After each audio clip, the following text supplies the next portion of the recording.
आलो होतो तर बघू शकता इथं डायरेक्ट भांडणं लागले पन्न्याच्या खिशात टाकायची म्हणून. गार्डन एन्जॉय करणं सोडून गेलं. पुन्हा एकदा SK ब्लॉग्स मध्ये स्वागत आहे. तर आज आपण ठरवलं की गार्डन मध्ये जायचं, तर चला गार्डन मध्ये. गाईज आम्ही आलेलो आहे गार्डन मध्ये. तर बघू शकता महेश सर म्हणे की गार्डन मध्ये जायच्या अगोदर काहीतरी खायला घेऊ. तर खायला घेतलं पण त्यांनी लगेच खायला सुरुवात केली. बघू शकता या खायला फिरू आपण गार्डन. तर बघू शकता इथं डायरेक्ट भांडणं लागले पन्न्याच्या खिशात टाकायची म्हणून. गार्डन एन्जॉय करणं सोडून गेलं तर डायरेक्ट एक मॅच आपण आलेलं आहे स्वामी विवेकानंद गार्डनमध्ये.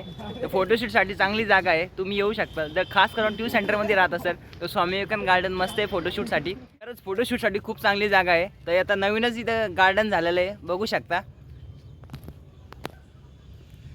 गार्डनमध्ये नवीन ट्रेन ओपन झालेली आहे. तर महेश खूप चाललं होतं की ट्रेन बघायचं म्हणून. तर आम्ही सगळे चाललो होतो ट्रेन बघायला.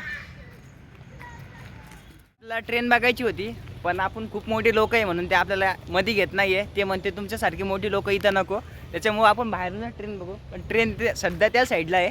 तर आता तिकडे नंतर तर आपण आलो होतो ट्रेन बघायला, पण ट्रेन या साईडला नाही आहे, सध्या त्या साईडला आहे. तर वॉचमॅन काका बी म्हणे तुमच्यासारखी मोठी लोक इथं एंट्री नाही आहे. तर मग आपण आता इथं न जाता पूर्ण गार्डन फिरू. ट्रेन बघणं चालू होतं पण मग आता ट्रेन बघायला नाही जाता आपण गार्डन फिरू, कारण की तिथं जाळ्या पण लावले. तर आपल्याला मध्ये एंट्री नाही आहे कारण आपल्यासारखे आपण कारण की आपले सारखे मोठे लोक तिथं अलाउड नाही आहे. तर बघू आपण गार्डनच फिरू. आपण गार्डनमधल्या सगळ्यात छोट्या गुफामध्ये चाललो आहे. तर महेश सर पहिले गेले आणि खरं सांगू तर ही गुफा नाही आहे, तर रस्ता आहे. त्या रस्त्यात आपला आवाज घुमतो. ते बघा गार्डन.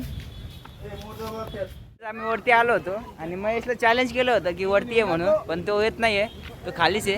हे बघा आपण आलो होतो गार्डन फिरायला. पण मग आता जास्त वेळ न करता आता महेश आणि मंगेश म्हणत होते की घसरगुंडी खेळायला जायचं म्हणून. तर डायरेक्ट आपण घसरगुंडी खेळायला जाऊ. तो आपण घसरगुंडी खेळायला महेश आणि मंगेश चालले आता घसरगुंडी खेळायला.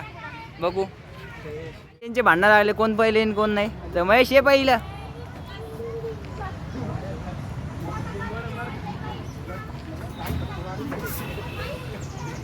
महेश घसरगुंडी खेळणार होता पण तो नाही म्हणतोय कारण लहान लहान मुलं आहे आणि ते वॉचमॅन बी म्हणे तुम्हाला अलाउड नाही आहे. तर मग महेश आणि मंगेश म्हणे की जाऊन द्या, नेक्स्ट टाइम करू पण फिक्स करू, इथंच करू.